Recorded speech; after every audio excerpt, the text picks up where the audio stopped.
Hey everybody, in this video I wanted to show y'all how to make a pair of bracers. Now I made the template for these out of just like construction paper, and I wanted it to be a size that would fit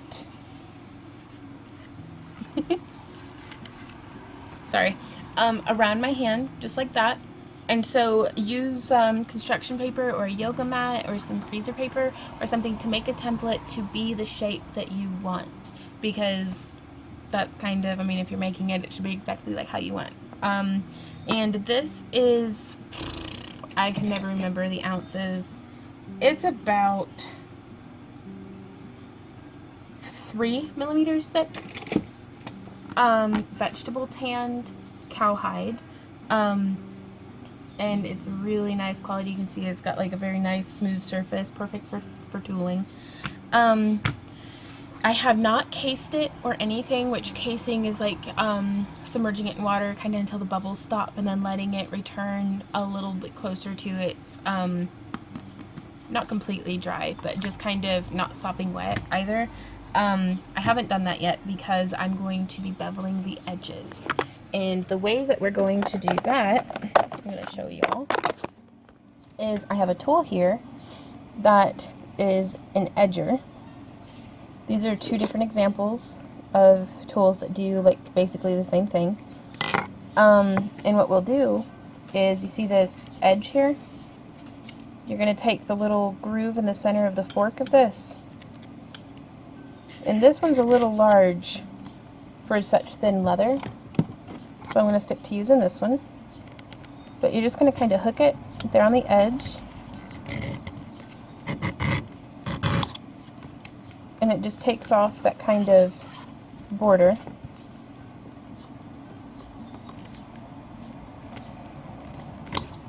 And sometimes it can work better to come towards you, but be careful to not stab yourself in the stomach. There we are.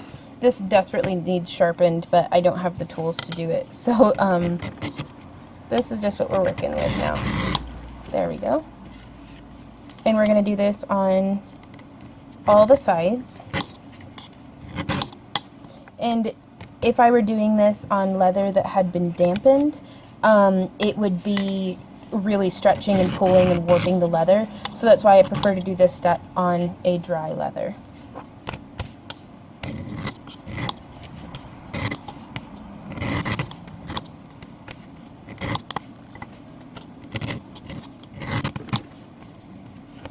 And then we're going to do the same thing to the other bracer.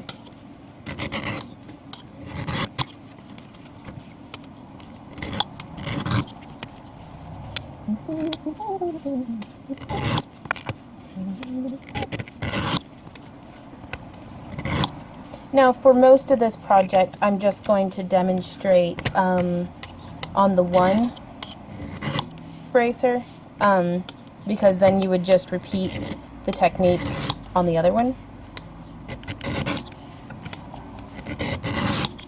Okay, and so this is it's a little time consuming, but totally worth it in the end effect, because by beveling down these edges, you're going to make it easier to make it rounded whenever you come at it with an edge slicker.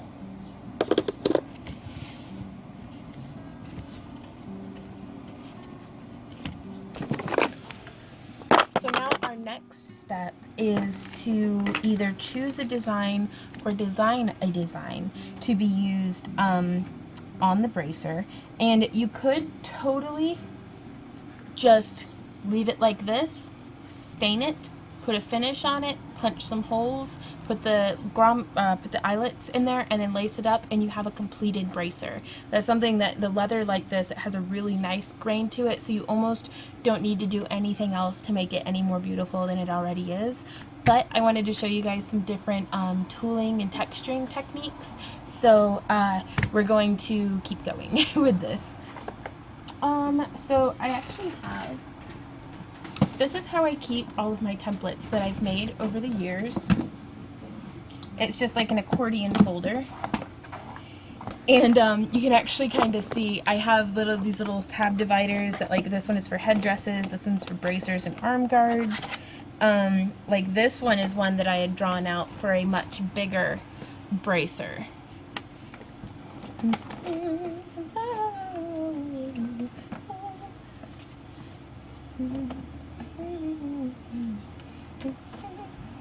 And I think I'm going to have this one be a Legend of Zelda bracer by putting a really cool Triforce on there.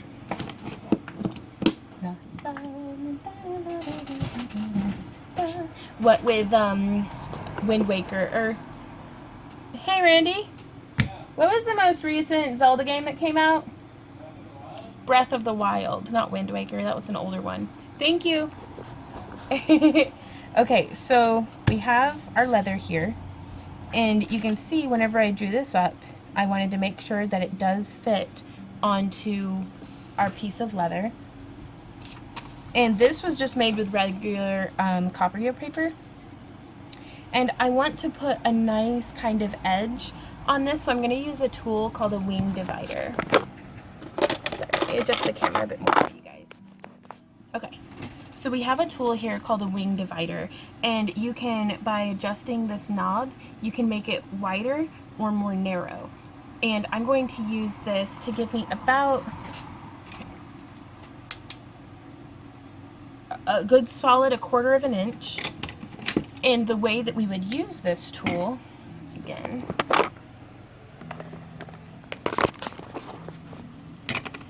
is we'll be coming in, and you don't want to start all the way at the edge here. You want to start in a little bit, like equidistant from both sides, and just etch a light line. And I'm going to do this all the way around.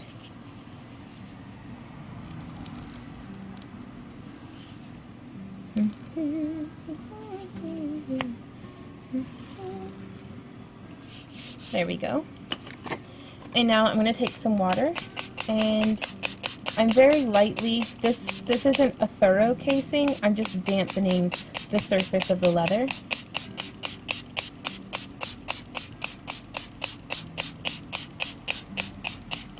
There we go.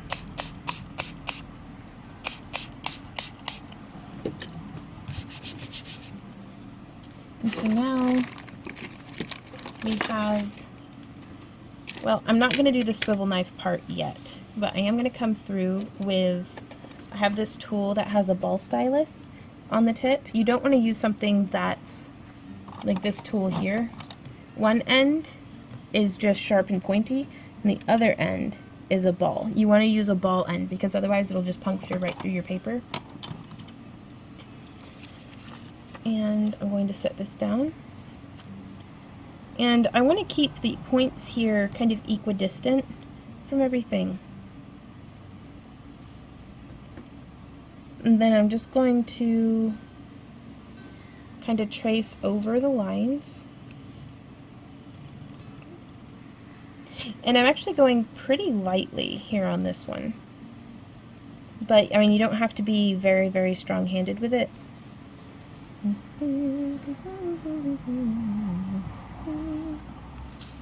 So you can see how that left those lines etched. I'll set that off to the side.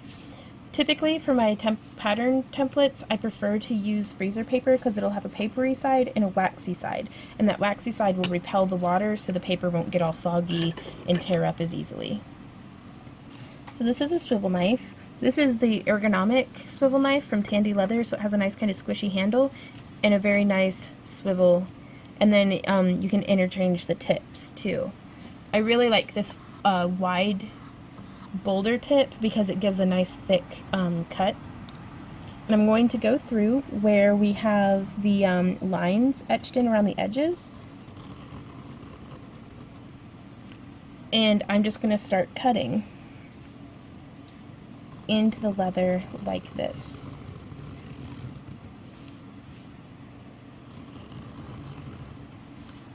And so as I come around, I'm just going to try to stay true to the lines. I don't want to get all like wonky and wobbly. The more you do this, the better you'll get at it. And so then I'm going to come in here and I'm going to start cutting the lines of our triangle for the Triforce.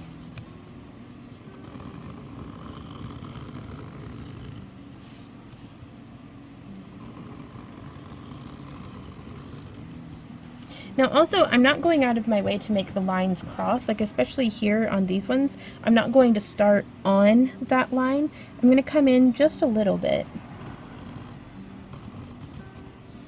And I found that by not joining them together over the years, you won't experience as much wear and tear, like it won't peel up. I hope that makes sense.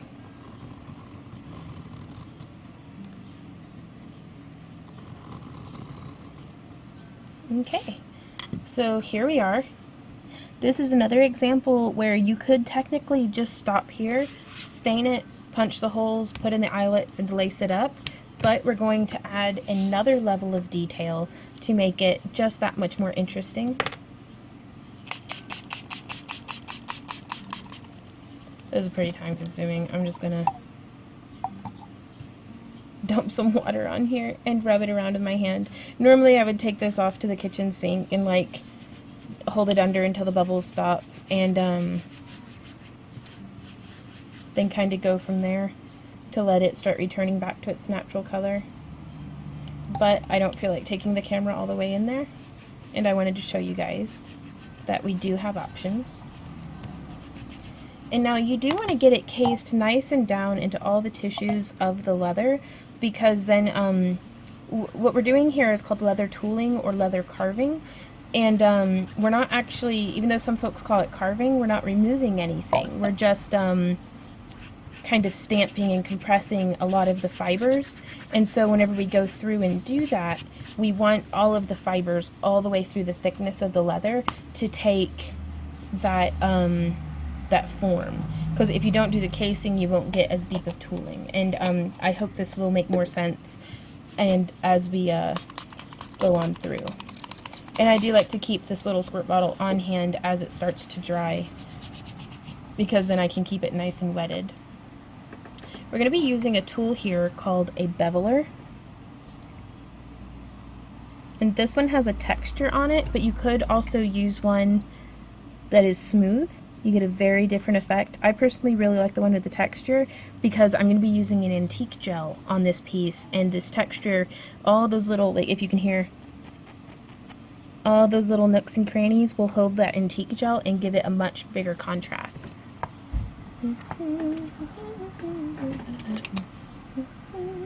And so we're going to come through this line here.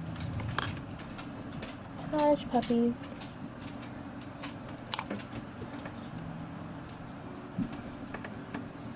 And I'm going to have the deeper part of the foot lined up with the edge of the line that I've cut. You don't want to over exceed it, you just want to come up and meet it.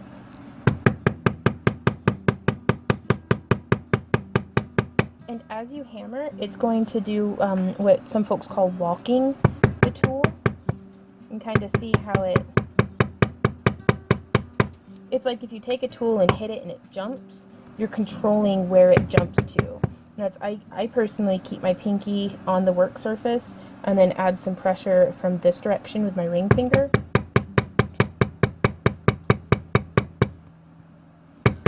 And it's very light, and feel free to try and experiment with as many different ways as you can think of holding your tools.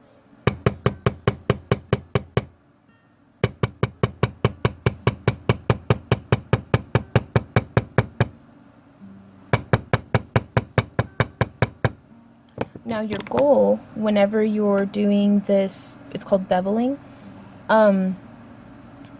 you want a nice smooth line. You don't want to come through and have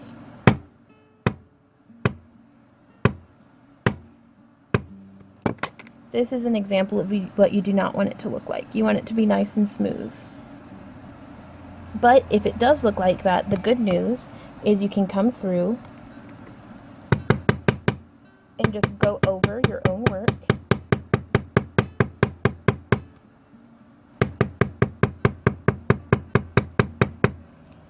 And so you can see there, that fixed it right up. And it really gives this a really nice three-dimensional texture, if you can kind of see.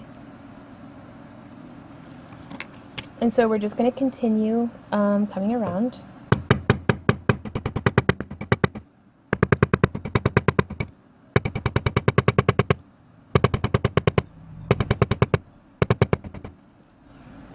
And this is nothing if not time consuming. And also, I prefer to work towards me, but you can always kind of work away from you. I personally, that doesn't work very well for me at all, but you and I are completely different artists, so you might have very different results with it. Also, another reason why I like working towards me is I can see exactly where this front edge of that foot is lined up, so I know it's going to be going where I want it to.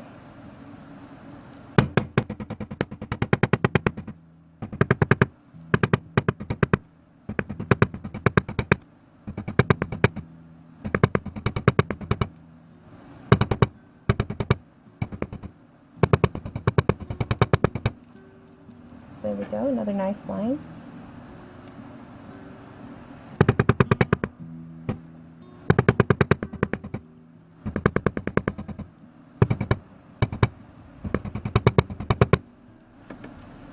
And now here, we've finished the outer edge, and we have the option that we could have these triangles be inset, or we can have it where it's sitting, where it looks like the Triforce is sitting on top. And if I wanted it to be inset, I would come on the inside of the line and give it this same effect. But I want it to look like it's sitting on top of the leather, like multiple layer. So what I'm going to do is I'm going to come around the edge then, and just keep doing this same thing that we have been doing. So that's the thing, is if you start off pretty terrible at it, don't worry, you'll get lots of practice to get better. So, because it's pretty labor intensive and time consuming.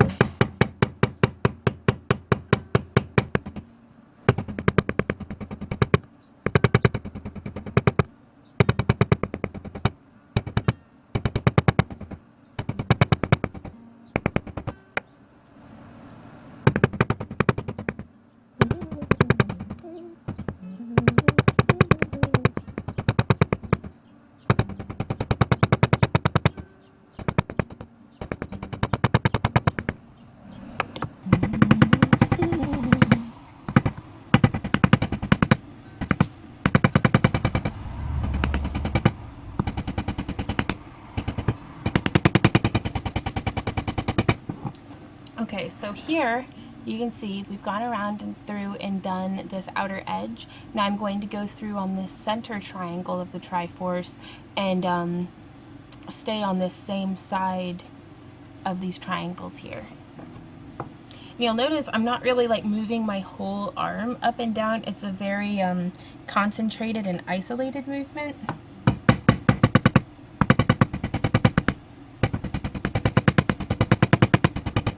And I'm also not like seriously slamming the crap out of the hammer into the tool. You only need a very consistent pressure. Like really, the more you practice, the better of an idea that you'll get of what works for you on different leather thicknesses, and how wet the leather is, and with different tools need different pressures as well.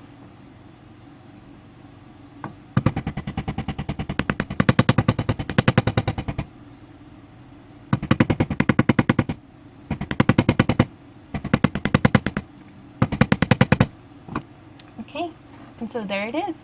Now we could stop here and just have this be a nice kind of like textured Triforce, but I'm going to go through and add another layer of detailing on this because I really want this to be like kind of cool. So I have this tool here that's a little backgrounder that I'll show you guys what I do with this.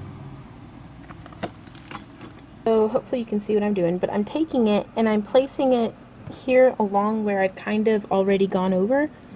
But instead of holding it flat, I'm letting it sit in that angle of the bevel that we've put in.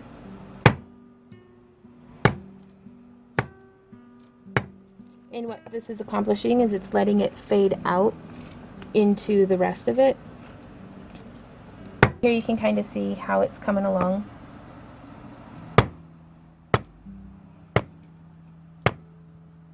And you can experiment with rotating the tool. That way you don't just get the same distance on every one. You can lay it flatter and then less flat. And kind of just let it, give it some natural variance. And see how that came out? And I think this looks so cool. Like, I mean, this looks pretty neat, but this is a whole nother effect. And it still has that nice difference in depth. Whereas if I went through with just this tool along the cut, it wouldn't have that, it wouldn't accomplish that same thing. So I'm just going to come through and just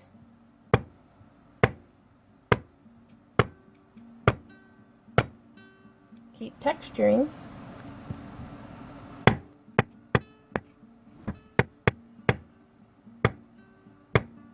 Now you'll notice with this one, I'm not walking it in quite the same way as I was the beveler. And that's because I don't want to muddy up that design and imprint that it leaves behind by hammering a bunch. Like if it overlapped a whole lot, it would be a lot less clear.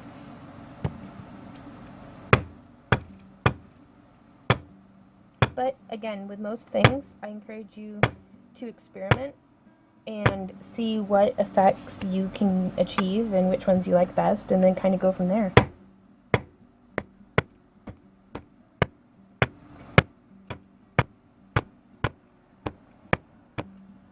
So there we've completed that outside edge, and now I'm going to go and do the same thing around the perimeter of the Triforce.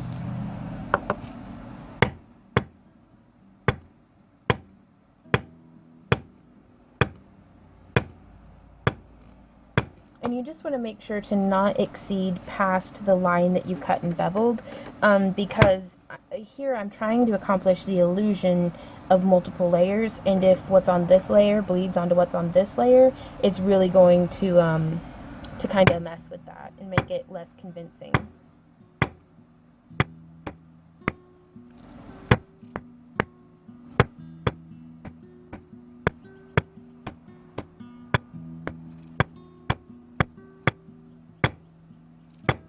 Now also, we could always have the option of going in and filling in the entire background with this texture, but that's not what I'd like to do today.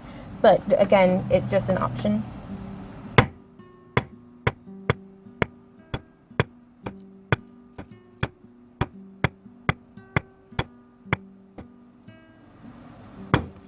Okay. And now I'm going to fill in the center. I'll not fill in, but just do the edging. And I want to be real careful whenever I come down into these points that whenever I hammer that it isn't going to hit the tip of the other triangle.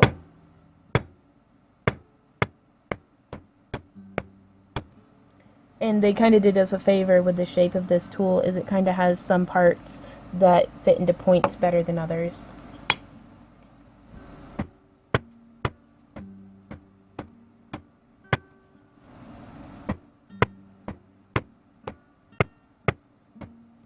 From here we can actually stain this, but before I stain it, I'm going to go through and do all of this same cutting and tooling and texturing on the other one, because I prefer, if I'm making a matching pair, I do prefer to stain them both at the same time, with them both at relatively as close to the same moisture level as what I can, because of the nature of the water-based dyes, like if you have two little drops of water and they get close enough and then bloop, they become one drop, that behavioral surface tension of the water affects how the stain takes into the leather. Like if the leather is damp all the way through, the dye is going to come out differently than if you start with something that's dry all the way through.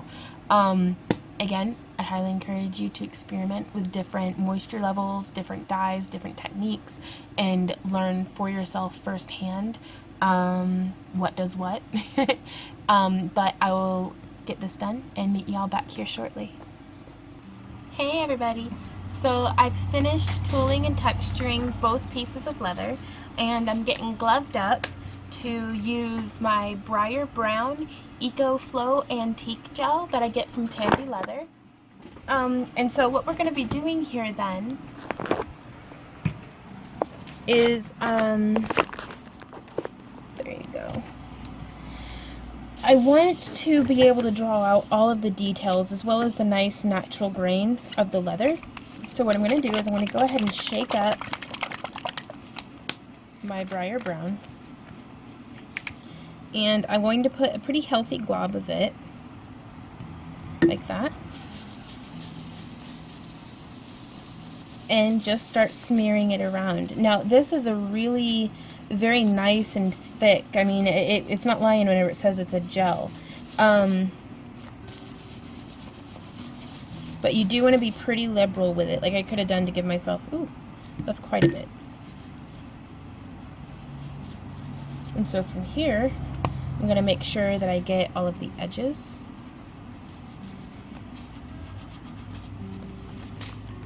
Because that is important. And then I also really like to flip it over and get the back side as well. I scrape off as much as I can from the front and then just start filling in the back, because I feel like that really helps give the whole piece that much more of a completed look and feel.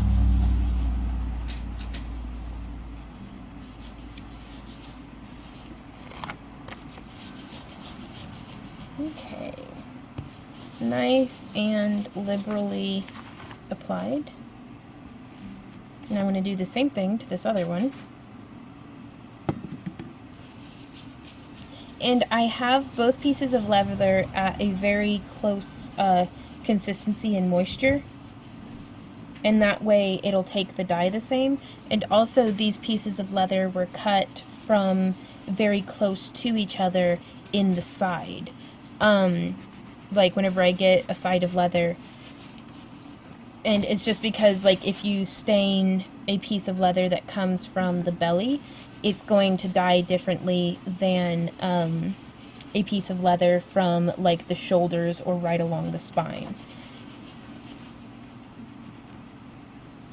And then also there's just sometimes there's no help in it. You can use the same bottle of dye, the same amount, the same day, the same moisture level and everything, and it still comes out just slightly different.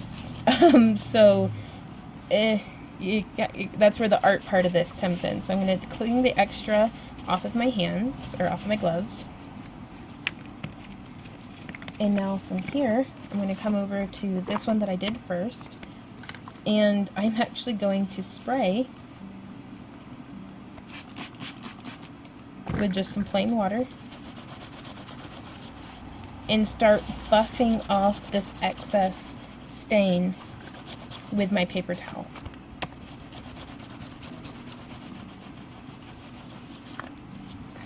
Now, I've got a whole lot of stain all over the front cover of this magazine, so I'm just going to pull that page off and set it aside.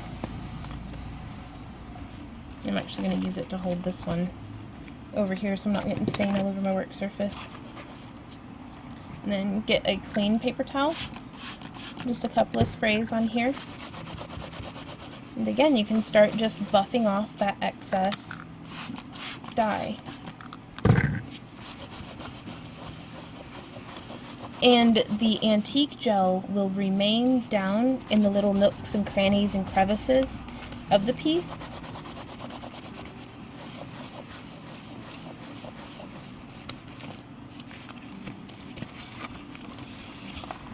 While the rest of it will buff up nicely to a shade much closer to, you know, the briar brown. Like the antique part that stays settled down looks pretty similar even between different dyes, but it's this background color that varies very nicely stain to stain.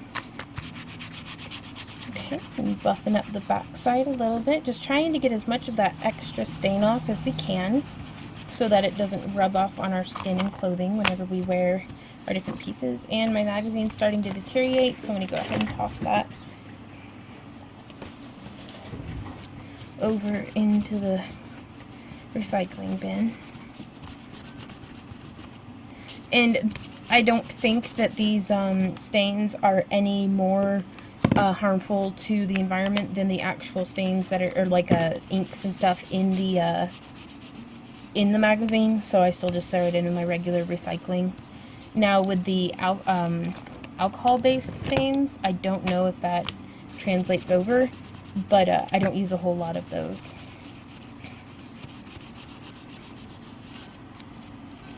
Okay.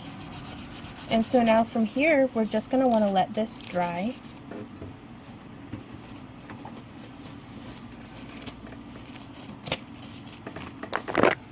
And also, we have the option to be able to come through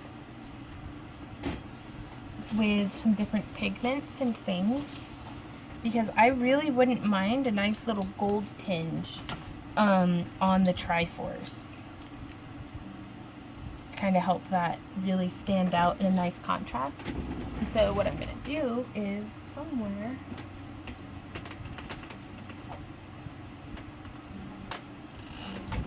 here I have some gold metallic acrylic paint. I'm going to shake this up. And I'm going to open it. And I've got just a little bit there in the cap.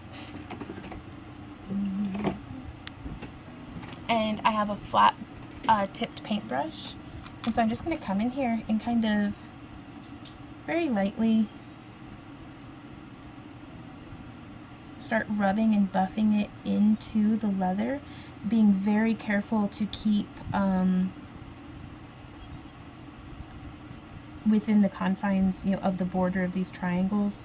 Again, I don't want it to bleed off the edge or anything and ruin that illusion.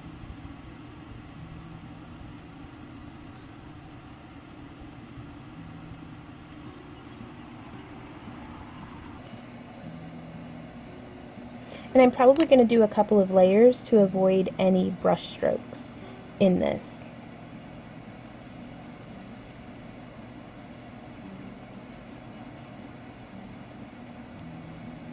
I really like these flat brushes for going along straight edges.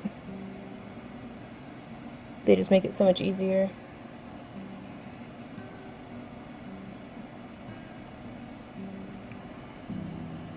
And also to soften it, I'm taking a clean finger and just brushing it there along. That way I don't have any paint building up right there.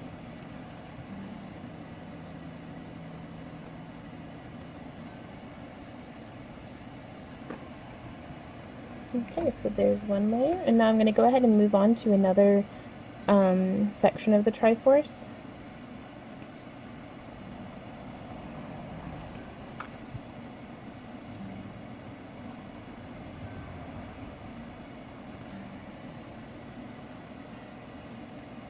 Being real careful as I come down into the tips here.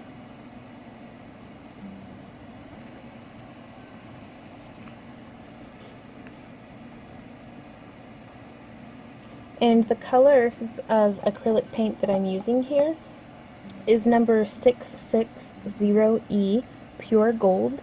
It's the metallic variety of the Folk Art brand acrylic paint. I think I got this at like Walmart.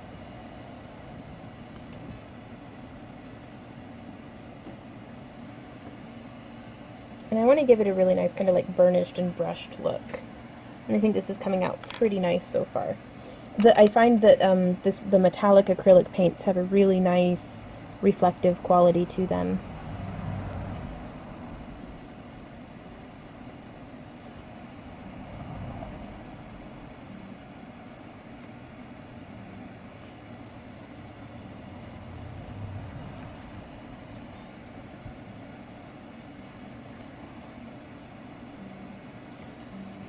I also like painting with acrylics whenever the leather is just a little damp like this, because I feel like it helps the, because acrylics, like, they dilute down into water pretty nicely, and so I feel like it binds into the leather and penetrates just a little more whenever the leather's damp as opposed to whenever it's dry.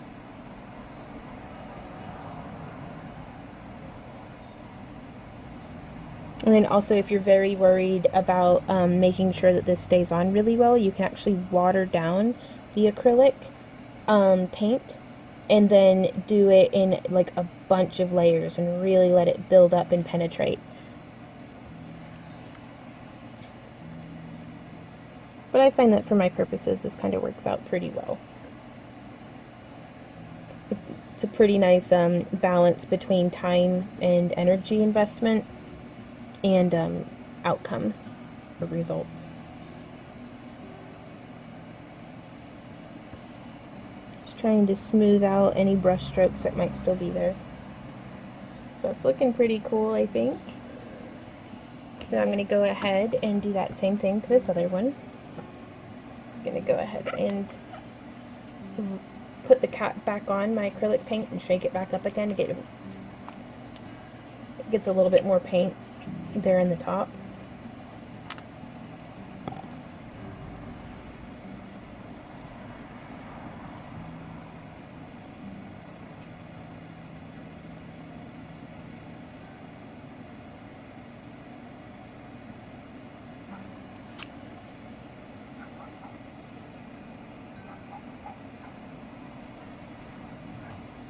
Now also, if you're real twitchy about getting the paint off, you could put down like a painter's tape or a gaffer's tape or something that has very little tack to it, because you don't want to leave like sticky residue on your leather, but you could totally get clean, crisp lines that way.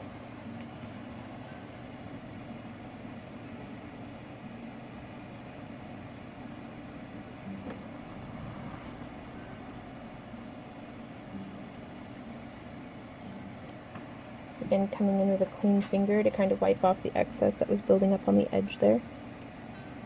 Because just like I don't want to leave brush strokes, I also don't want to leave fingerprints.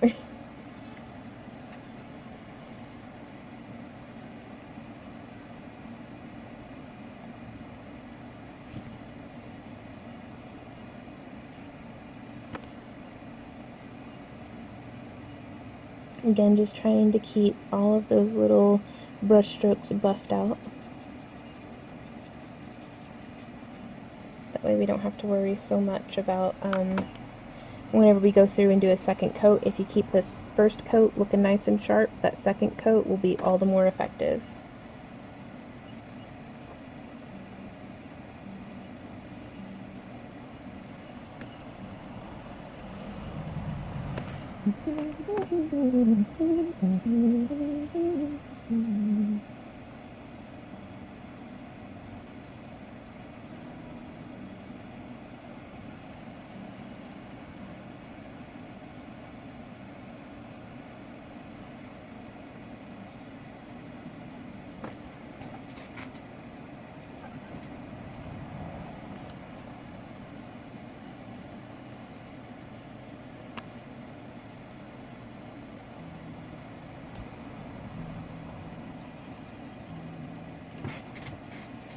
Okay, so there we are on this one. Now again, I'm going to come through and I've got my cap here and I'm going to put just a squirt of water in it to kind of blend it down a little bit more, and I'm going to mix with the brush and my paintbrush, get that to thin out some.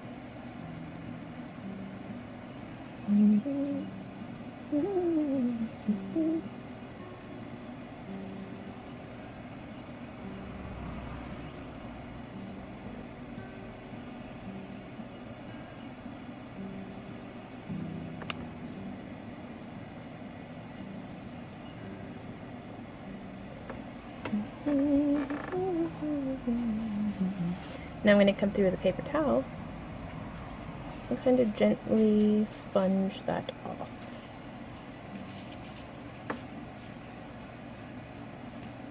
And again, you want to make sure that you're not just redepositing the paint onto the rest of the leather. But you see how that gave that a really nice finish? It doesn't look like much here, but it definitely makes a difference in person. See? I've bled over onto the side. That's fine, because since it has that extra little bit of water in it, the paper towel soaked it up wonderfully.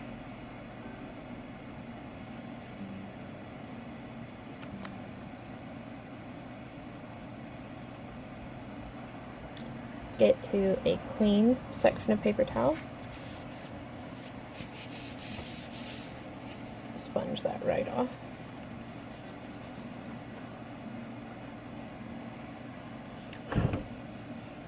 And I'm just going to use this to kind of fill in. Adding that little bit of water kind of helps to blend out the brush strokes, I find.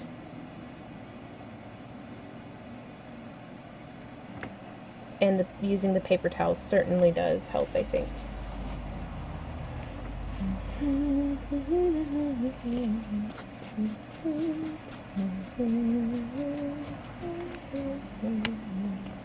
So there's that versus that. I feel like the brush strokes are much less evident in this one than they are in this one, so I'm going to go ahead and go through and do the same thing to this side.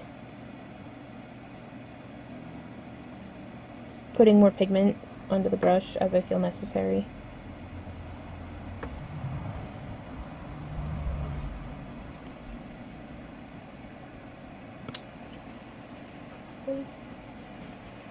Finding a clean piece of tissue. And kind of buffing that out just a bit. Oh, got paint on the phone.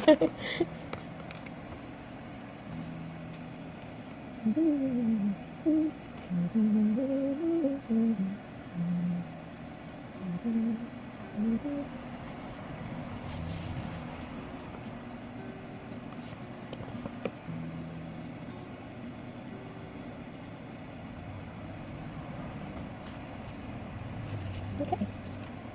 That looks pretty neat. You could also, it's an option to go through and do the gold edging here on the sides. I'm going to do that just real lightly.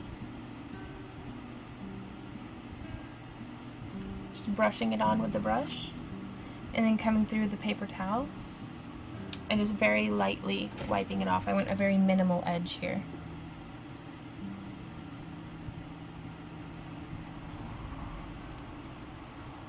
Just like that, just enough to add a very gentle shimmer to it.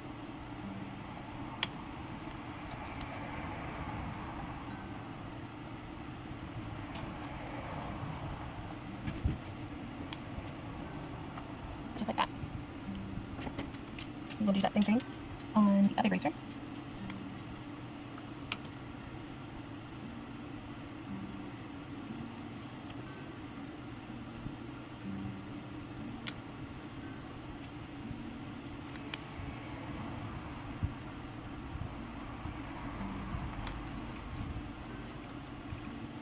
And then test and compare, make sure they line up. I think that came out really nice. Gonna squeeze the excess paint out of my brush. Put the cap back on.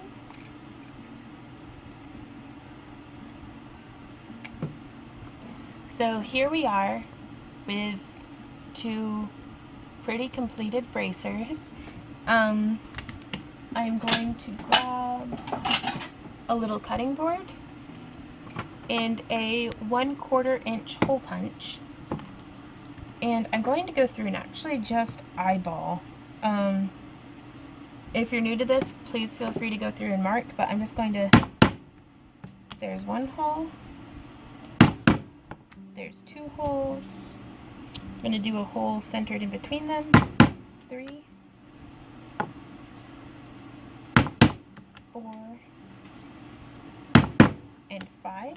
You can do however many holes as you like, or you can actually finish this with, if you'd made it large enough, you could finish it with snaps, or you could put buckles on it.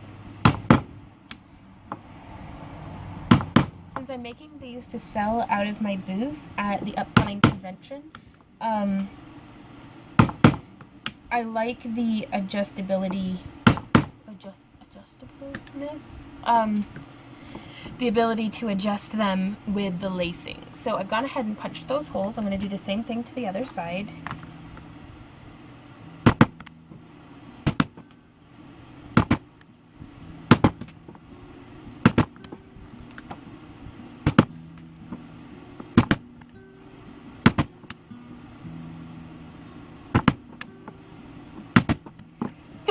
Excuse me. Now you can see, excuse me, goodness. You can see here I used this edge to line up the holes to keep them kind of nice and even. I'm going to use this as an opportunity to find my beeswax that I've promptly lost. I have no idea what I did with it. Iron beeswax. What would I have done with myself? Probably hid me. I did it again, you guys. I put it somewhere so I wouldn't lose it, and it's gone forever.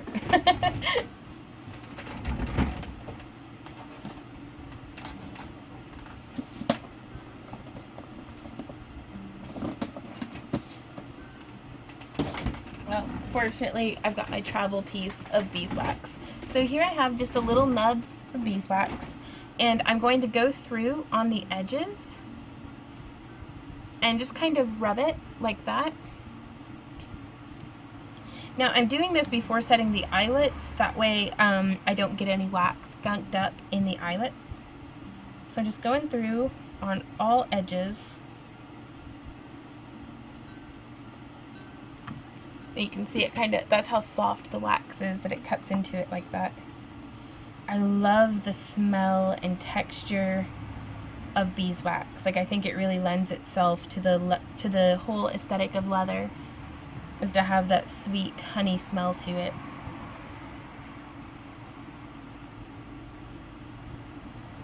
Okay, so now I'm going to go through with a tool called an edge slicker that you can see has these different sized grooves in it.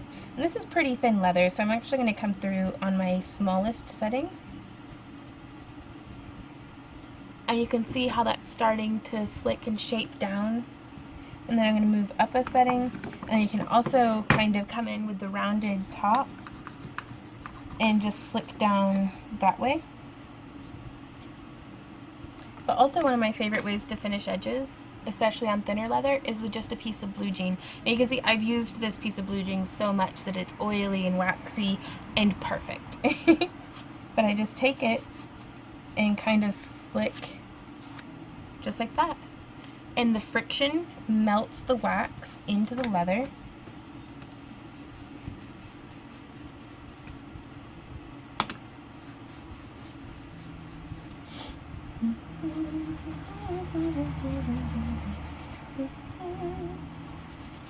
Like, I love my edge slicker, but it works a little better on thicker, stiffer pieces of leather.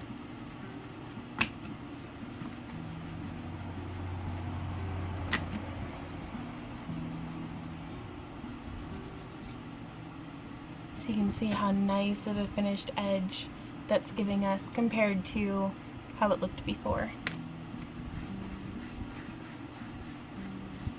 And this is where that first step of beveling the edges really comes in and helps us to get a very nice, rounded, completed edge. Just like that. And now I also, while the rag is nice and heated up, I like to come through and use this to buff and seal the surface of the leather as well.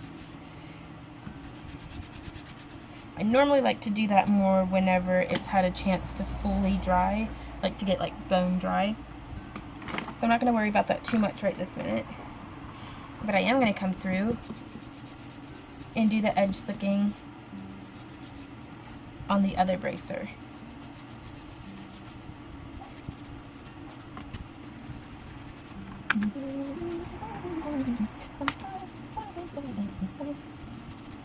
But yeah, it just slicks it down so nice. And some folks don't take the time to do this, but I personally really feel like it's that finishing touch, that icing on the cake, the one of the magical details that makes a piece that much nicer.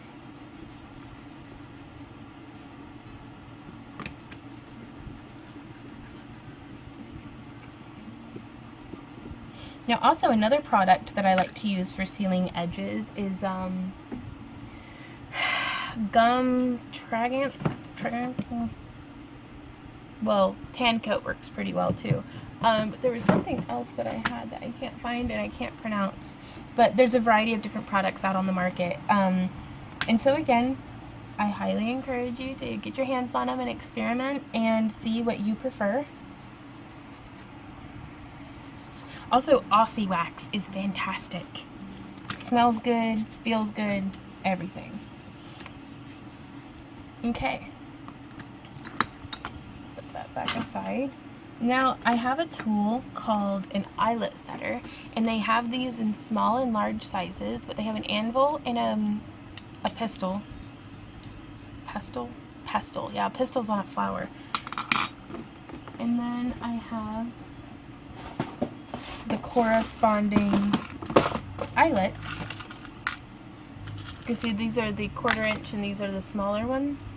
I'm using the 1/4 inch. And I'm going to need 20 of these. 1, 2, 3, 4, 5. I hope I have enough. 7, 8, 9, 10. 11, 12, 13.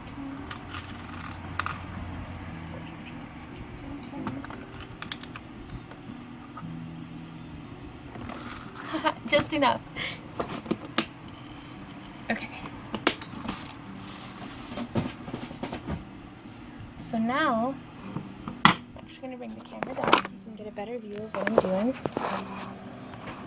And here we have our anvil. We'll set our eyelet, and then you'll want to put the leather face down because that's what it's going to look like when it's finished. And you want to make sure that it's nice and centered up, and then you put your pestle, and then you hammer it. That's how the back looks, and that's how the front looks. And I really like using these because they keep your lacing from pulling and ripping through the leather. And again, it's just another one of those details that I feel like really helps set a piece apart from looking maybe a little bit more like a hobbyist made it. Not that there's anything wrong with being a hobbyist, but some people use the term almost derogatively, or in a derogatory sense. But it'll look a little bit more amateurish.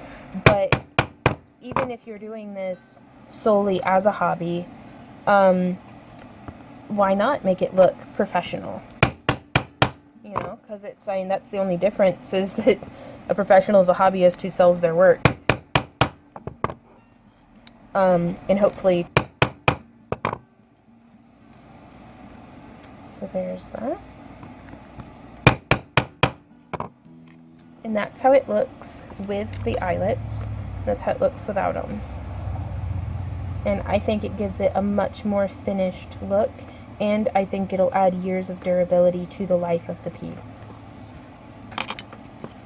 I'm going to go ahead and do the other 10.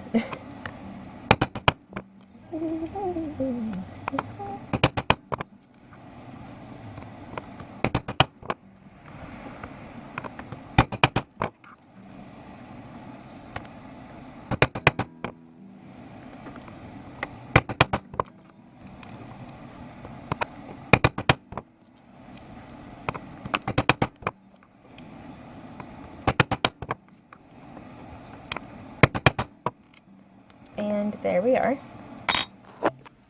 Now is our final step, and that is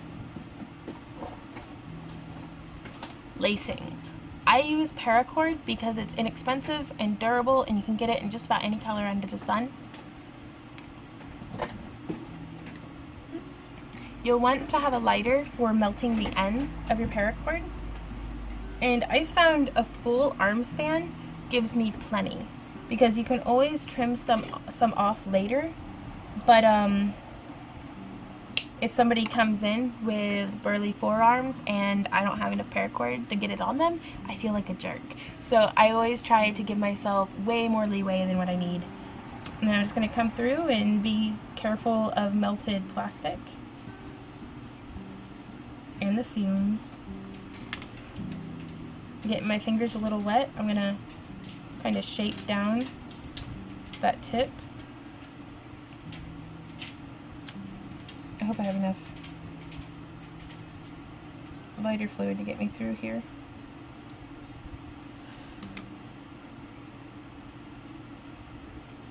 Now also there's something called aglets that you can get and like condense down onto the tips of these.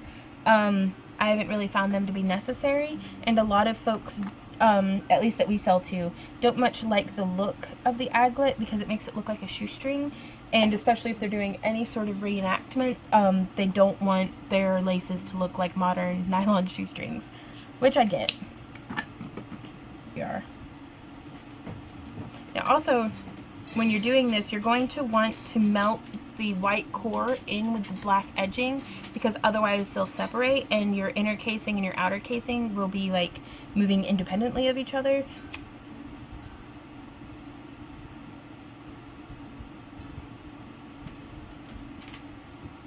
Whereas if you can melt them down pretty well together, like that, that's preferable. Now careful, this stuff is melted plastic. It burns like liquid freaking napalm. Or at least I imagine what napalm would feel like if you glob it onto your skin. It hurts. Be careful.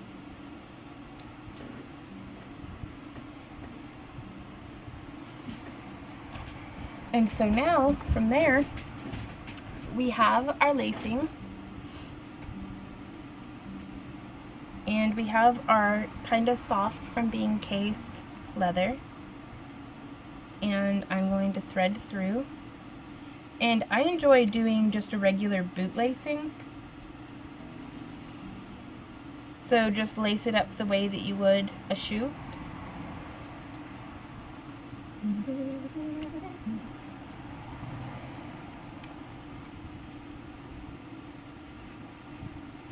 Just like this.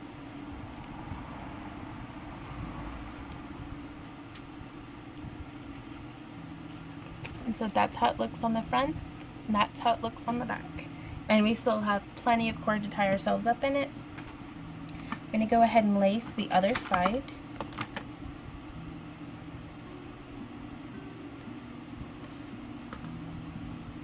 And I do try to keep the laces pretty equidistant the whole time.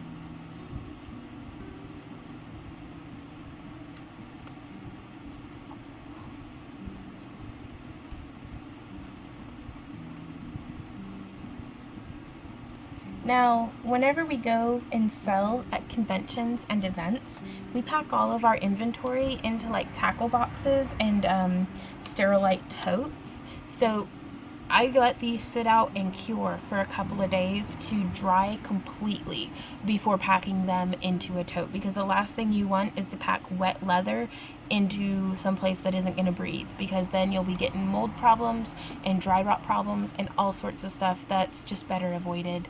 Oh my gosh, that looks so cool though, doesn't it, y'all? Oh, I'm so pleased with these. Let's put it on and see how it looks.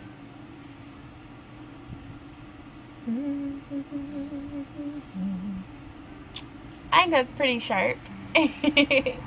So, thanks you guys for watching. If y'all enjoyed this video and would like to support the creation of more tutorials like this, please consider becoming a patron.